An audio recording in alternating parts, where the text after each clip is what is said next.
right out of university, I went into marketing first. And so one thing I always told myself was, Sherry, if you want to go into marketing, you need to first learn how to market yourself.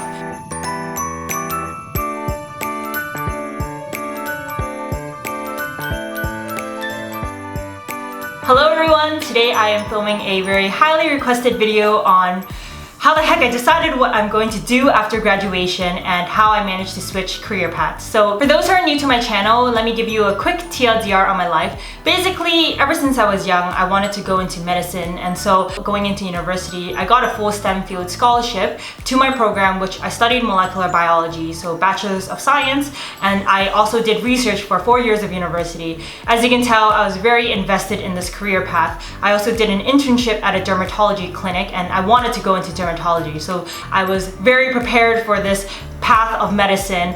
But then on top of all this science stuff, I've always had a very deep passion for business and for the startup scene. When I was young, and I mean young, I was 14 or 15, I joined these government programs to start my own company, and then I also throughout university joined pitch competitions, and I just love doing these things. And then 4th year of university comes around the corner too quickly, and I had to decide what I wanted to do in life. But it was a very stressful period in my life because I've always been the type of person who planned everything out in life, whether it's the next year, 5 years, 10 years.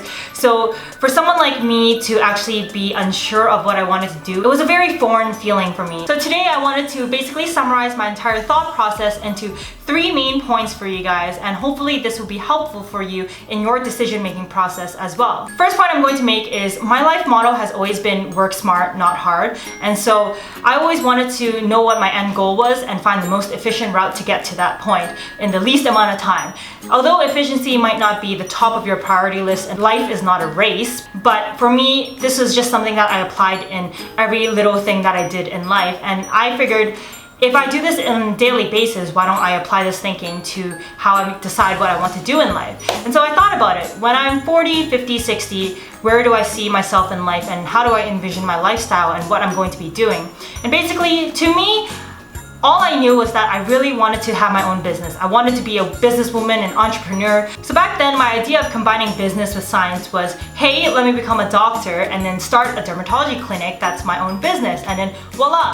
I found that I cared more about starting my own business than it specifically having to be a dermatology clinic. For me, I knew that where I wanted to be didn't actually require me to become a doctor. I was so caught up in the fact that I would disappoint everyone if I didn't pursue medicine. And this is coming from someone who usually knows what she wants in life and doesn't care about what other people think. So I don't know what was going on with me, but I hate disappointing people. So naturally that affected the way I thought. I thought my family would be disappointed in me, but they were so incredibly supportive, and I am so thankful and forever grateful for that. But you need to know where your end goal is and ask yourself, is your path to that end goal actually leading you there? And are you taking a massive detour in life just to fulfill someone else's wishes or society's expectation of what's considered successful? Because at the end of the day, it's your career. But that being said, you need to be smart and actually plan out the logistics.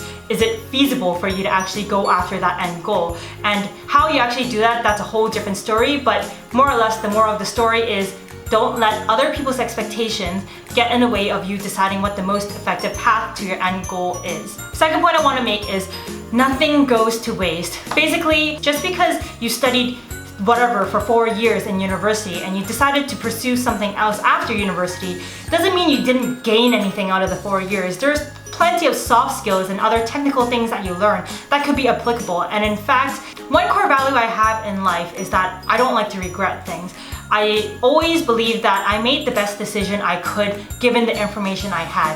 And yes, sure, there are times where you made silly mistakes, but you learn and you move on. So there's no point of being like, oh, I shouldn't have studied science, I should have gone to BBA, blah, blah, blah, blah. It's important for you to not worry about everything going to waste if you decide to switch to something else, because if you always keep that mentality, you're never going to have the guts to switch into something else. Let's say you made the decision that you want to switch career paths. Good for you, that's awesome. But from my experience, which is also my third point, is it's not gonna be easy. I'm not even gonna sugarcoat it, I'm not gonna lie.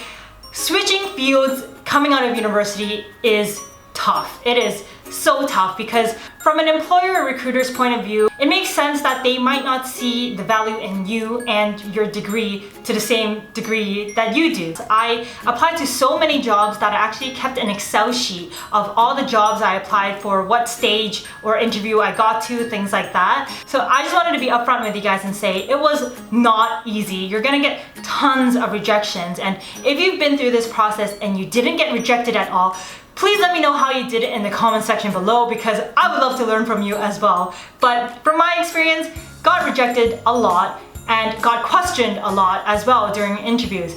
Employers and recruiters are going to be like, why are you here? You don't even have a relevant degree, let alone all those co-op and internship experiences that all these 50 million other people have. So you gotta have that answer mentally prepared in the back of your mind. Right out of university, I went into marketing first. And so one thing I always told myself was, Sherry, if you want to go into marketing, you need to first learn how to market yourself. And so I treated it like a challenge. Don't view it so negatively if you get, negative reactions from people when they hear about your background or your experience or lack of.